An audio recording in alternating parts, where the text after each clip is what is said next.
안녕하세요. 필터 없는 시자들, 특히나 그 중에서도 시부모로 인해 이혼한 30대 여성입니다. 제가 오늘 이렇게 사연을 쓰게 된 건 이혼한 제 전 남편의 부모, 그러니까 전 시부모에 대해서 이야기를 하고 싶어서예요. 이제 그만 잊고 살지. 무슨 할 말이 남았냐 싶으시겠지만, 맞아요. 저도 제가 다 잊었다고 생각했어요. 그런데 어제 백화점에서 시부모를 우연히 마주치면서 지난 기억이 스멀스멀 되살아나대요.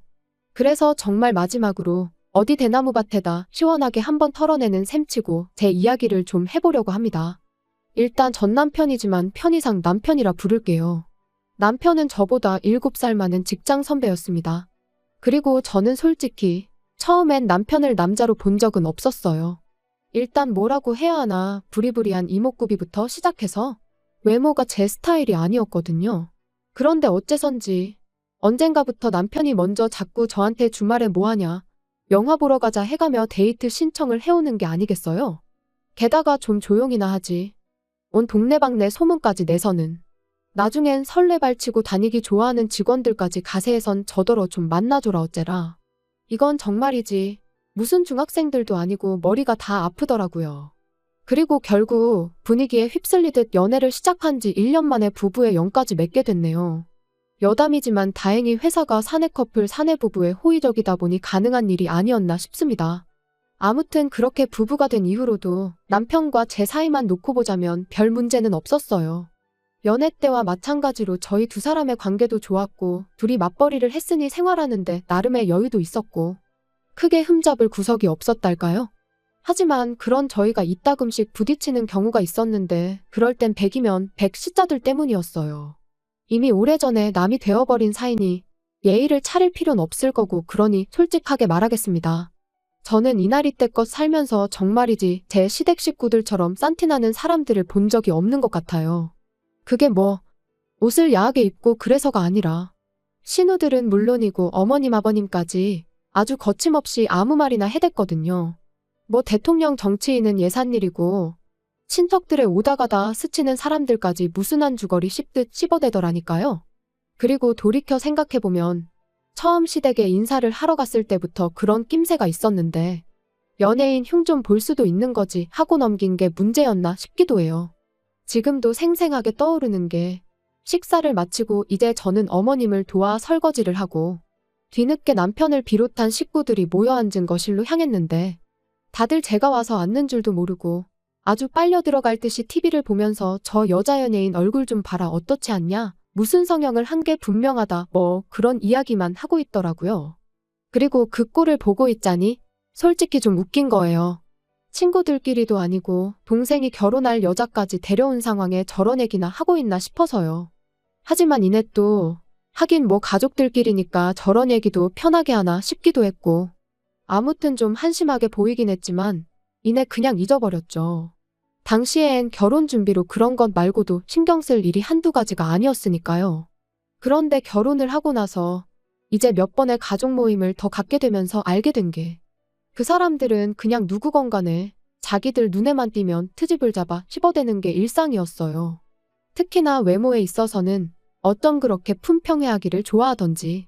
한 번은 다 같이 중국 요리집에서 식사를 하는데 방금 주방장 얼굴 봤냐 원숭이가 따로 없다 뭐 그런 이야기나 하고 있고 또 다른 날엔 아버님께서 친구분이 돌아가셨다는 이야기를 하고 계신데 옆에 계시던 어머님께서 하시는 말씀이 그 죽은 사람 와이프가 그렇게 못생겼다면서 깔깔 웃을 정도였어요. 정말이지 이건 뭐 어떻게 리액션을 해드려야 하나 싶으면서도 한편으론 그래도 그렇지. 사람 죽은 얘기하는데 저런 소리가 나오나 싶고. 하지만 이 모든 걸 그렇다 치더라도 저는 건들면 안 되는 거 아닌가요? 결혼하고 몇 달 되지 않았을 때였어요. 어머님께서 감자탕을 끓여놨으니 남편하고 와서 좀 가져가라고 연락을 해오셨습니다. 그래서 시댁에 갔는데 어머님이랑 두 신우가 잠깐 마트에 다녀온다고 저랑 남편더러 집 좀 보고 있으라대요. 그래서 알겠다 했는데 그만 제가 깜빡 잠이 든 거죠. 그리고 얼마나 시간이 흘렀을까? 어디선가 두런두런 들려오는 말소리에 제가 잠에서 깼습니다. 그런데 옆에 있어야 할 남편은 안 보이고 살짝 열린 방문 사이로 뭐가 그리 재밌는지 꺽꺽거리며 웃음을 참아대는 어머님과 두 신우만 보이더라고요. 그래서 저도 이제 갑자기 나가긴 그러니까 나름대로 기척을 내려고 했는데 그 순간 누군가가 제 이름을 얘기하며 솔직히 너무 못생기지 않았냐는 거예요. 하나씩 뜯어보면 봐줄 만한데 눈, 코, 입이 주차가 엉망으로 됐다면서. 그러니까 어머님께서 그거 표현이 기가 막힌다며 또 꺽꺽대시고 비록 제 면전에다 한 건 아니었지만 어쨌든 그런 이야기를 듣고 나니 도무지 거실에 나가 표정 관리를 할 자신이 없었어요. 그래서 다시 눈을 감고 자는 척을 했지만 이미 온 신경이 밖에서 들려오는 소리를 향해 있었죠. 그리고 큰 신우는 제가 잔다고 확신을 한 건지 계속해서 키가 너무 작다, 저런 애 뭐가 좋다고 결혼했는지 모르겠다. 정말이지 마음 같아선 당장이라도 뛰쳐나가. 너는 뭐 얼마나 생겨먹은 줄 아냐고 한마디 쏘아붙이고 싶은 심정이었습니다. 하지만 한편으론 제가 나가서 한마디 한들 미안하다 할 신우도 아니었거든요. 그래서 똥이 무서워서 피하냐 더러워서 피한다는 마음으로 올라오는 화만 꾹꾹 눌러 참았네요. 그리고 그때 이후로 시댁에 가는 횟수를 극도로 줄여나갔습니다. 웬만하면 남편만 보내고 가게 되더라도 정말 밥만 먹고 후딱 집에 온다던가 하는 식으로 시댁 식구들하고 아예 말 자체를 안 섞으려고 했어요. 그랬더니 이제 남편도 뭔가 이상하다 느꼈는지 하루는 저한테 요즘 왜 그러냐고 묻더라고요. 그래서 실은 얼마 전에 갔던 시댁에서 그런 이야기를 하는 걸 들었다고 솔직히 털어놓았습니다. 그리고 그때 제 마음은 다른 것보다도 그저 남편이 제 편을 들어줬으면 하는 것이었어요. 그런데 남편이 말하길 누나들 입장에선 좀 그렇게 생각할 수도 있을 것 같답니다. 둘 다 예쁘다는 소리도 자주 듣고 같은 여자가 보기에도 늘씬하지 않냐면서.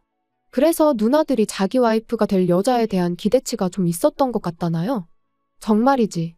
제 편을 들어주긴커녕 어떻게든지 누나들만 감싸고 돌기 급급한 남편의 꼴을 보고 있자니 저도 심사가 뒤틀리는 듯 했습니다. 그리고 이제 와서 말이지만 여자로서 수치스러운 마음도 들었어요.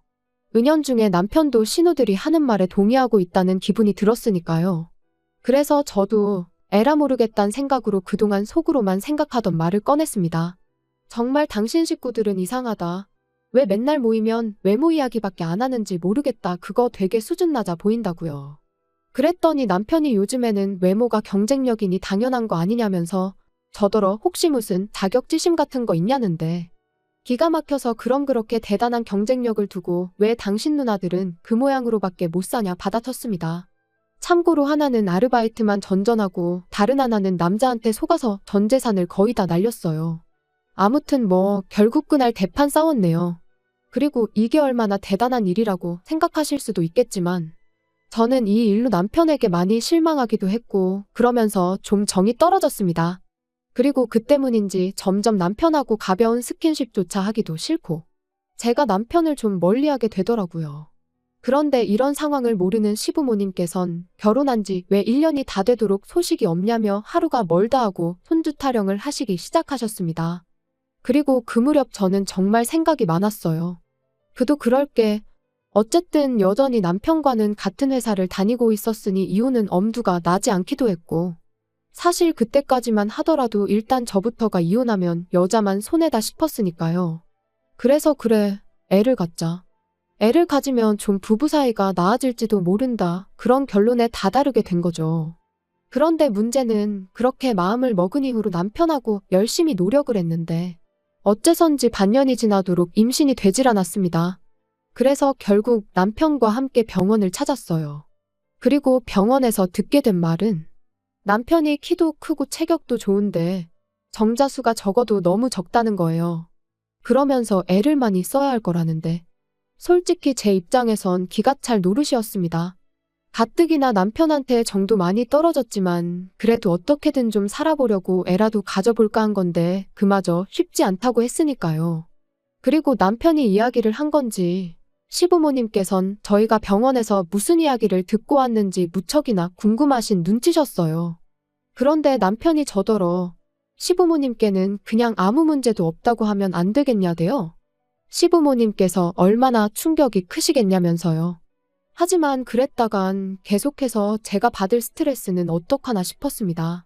시부모님 성격에 분명히 또 왜 아무 이상이 없는데 애가 안 생기냐 하시며 다른 병원에 가보라고 하실 것도 같았고 무작정 제 탓을 하실 것도 같았으니까요. 그리고 이런 이야기를 남편에게 하니 그건 걱정 말랍니다. 자기가 책임지고 제 편이 되어주겠다면서요. 솔직히 웃겼죠. 이게 다 누구 때문인데 누가 누구 편을 들어준다는 건지. 하지만 결국엔 알겠다고 했어요. 저도 뭐 그때까지만 하더라도 시부모님한테 무슨 악감정이 있던 것까진 아니었으니까 굳이 충격을 드리고 싶진 않았거든요. 그리고 며칠 뒤 시댁에 찾아가 병원에서 두 사람 다 괜찮다고 하더라고 말씀을 드렸더니 아니나 다를까 어머님께선 정말 이상하다며 쉽게 믿질 않으셨어요. 왜 둘 다 아무 문제가 없는데 애가 안 생기냐면서요. 그리고는 제가 예상했던 대로 어머님께선 저더러 그러지 말고 당신이랑 같이 병원에 다시 좀 가보자셨는데 정말 난처하대요? 그래서 제가 남편을 쳐다봤습니다. 빨리 어떻게 좀 해보라는 뜻이었지요. 그런데 황당하게도 남편은 제 눈을 슬쩍 피하더니 어머님한테 신경 써줘서 고맙다는 소리나 하고 있는 게 아니겠어요? 그리고 그런 남편의 태도에 실망한 저는 실은 어머님 아들한테 문제가 있다더라고 말씀을 드렸습니다. 마음 같아선 어머님 아들이 허우대만 멀쩡하지 속빈강정이나 다름이 없다더라고 해버리고 싶었는데 그랬다간 어머님이 정말 뒤로 넘어갈까 싶어 꾹 참았네요. 그리고 이번에도 역시나 어머님께선 그 의사가 돌팔이 아니냐면서 그럴 리가 없답니다. 못 믿겠다고요. 그러더니 저희 남편더러 뭘 하셨는 줄 아세요? 마누라가 아무리 좋아도 마누라 흠을 덮어주려고 그런 거짓말을 하면 안 된답니다. 그러니까 저희 어머님은 원래 제가 문제가 있는데 그걸 당신 아들이 커버쳐주고 있다고 믿고 싶으셨나 봐요. 어이가 없어서 제가 어머님더러 어머님 아들은 그럴 깜냥도 못 되는 사람이라고 받아쳤어요. 지금도 보라고 저렇게 남일 마냥 먼 산만 보고 있지 않냐고요. 그런데 그때 신우가 한다는 말이 그럼 뭐 시험관 같은 거 하면 되는 거 아니냐대요. 그리고 사실 그게 아주 틀린 말은 아니었어요. 병원에서도 들었던 얘기였으니까요. 하지만 저는 그렇게까지 해서 아이를 갖고 싶은 생각은 없었습니다. 그래서 그렇게까지 해서 가질 생각은 없다고 단호하게 대답했지요. 그랬더니 어머님 아버님이 그럼 뭐 어쩌라는 거냐고 아이를 아주 안 갖겠다는 거냐 하시는데 자연 임신이면 모를까 억지로 갖지는 않겠다는 뜻이라고 말씀드렸거든요. 그랬더니 옆에 있던 신우들이 또다시 어이가 없네 어쩌네 해대더니 저더러 양심 좀 있으랍니다. 솔직히 제 인물에 어디 가서 자기들 동생 같은 남자를 만나서 살겠냐면서 그러면 뭐 저도 좀 양보하는 게 있어야 할 거 아니냐고요. 기가 막혔죠. 그래서 제가 또다시 남편을 쳐다보곤 뭐라고 말이라도 좀 해보라고 했습니다. 그랬더니 남편이 우물쭈물 대기만 하고 선뜻 한마디를 안 하는 거예요. 아니 당장의 말이라도 지 누나들한테 저한테 그런 식으로 말하지 말라던가 그런 말 한마디는 할 줄 알았는데 말이죠. 그래서 제가 정말 아무 말도 안 할 거냐고 또 한 번 남편을 다그치니 두 신우가 남편더러 야 그냥 살지 마 그러는 겁니다. 그거 뭐 얼마나 대단한 몸뚱아리라고 시험관도 못한다고 저러는데 뭐하러 사냐면서 어차피 제가 애를 낳아봤자 저 닮으면 인물은 답도 없을 거라면서 말이에요. 그런데 그렇게 두 신우가 번갈아가며 저한테 폭언을 쏟아내는데도 남편은 그저 묵묵부답. 그리고 얼마나 시간이 흘렀을까. 시부모님은 한숨만 푹푹 내쉬고 두 신우는 씩씩거리고 있는데 남편이 한다는 말이 저더러 무조건 싫다고만 하지 말고 그래도 한번 해보는 게 어떻겠냐대요. 달라진 게 없었어요. 이번에도 역시나 남편은 제 기분은 안중에도 없고 제 편이 되어주기는커녕 결국 지 누나들 말만 중요할 뿐이었던 거죠. 그래서 다 필요 없다고 속빈강정이랑 살 생각 없다고 내질러 버렸습니다. 그랬더니 이제 그나마 가만히 계시던 아버님까지 너 지금 뭐라 했냐면서 당장 잘못했다고 빌라나요? 싫다고 했어요. 제가 없는 말을 지어낸 것도 아닌데 뭘 사과를 하느냐고요.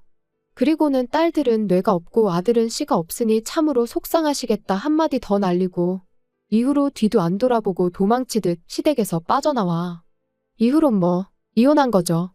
이건 여담이지만 재산이라고 해봤자 같이 모은 건 얼마 되지도 않았고 그 밖에도 크게 따질 게 없다 보니 결혼보다 더 빠르고 스무스하게 진행이 되더라고요.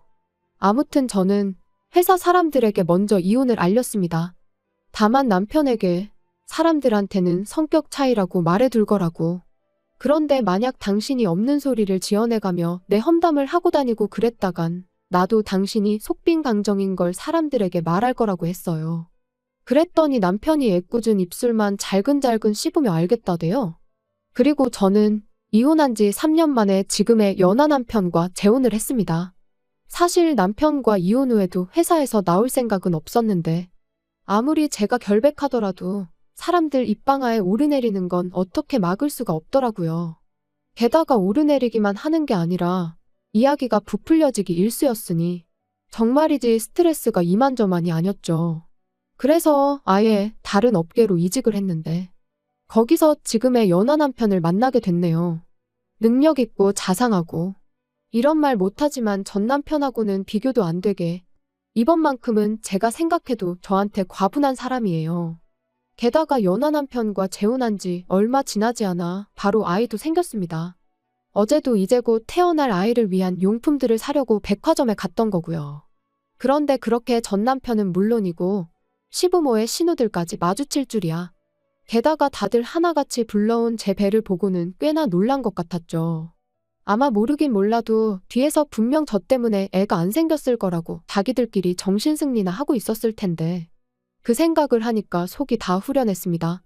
그래서 의도한 바는 아니었지만 나름대로 복수를 한 듯한 게 기분이 나쁘진 않았네요. 여담이지만 시부모님은 아직도 그렇게 다 큰 자식들을 옆에 끼고 다니시는 걸 보니 여전히 자식 셋 중 누구 한 명도 제대로 된 가정을 꾸리지 못한 모양이에요. 그러니까 사람이 마음을 곱게 써야지. 맨날 외모 타령만 해대고 남 험담이나 해대고. 그러니 자식들이 잘 풀릴 리가 있나요? 아무튼 오늘로써 정말 끝입니다. 마지막으로 다시는 마주치는 일도 없었으면 좋겠고 겉에 신경 쓸 시간에 사람부터 되라고 말해주고 싶어요. 그리고 이건 좀 유치하게 들릴 것 같긴 한데 제가 아이 낳고 잘 산다는 소문이 언젠가 그 사람들 귀에 들어가는 일은 꼭 한번 있었으면 좋겠네요.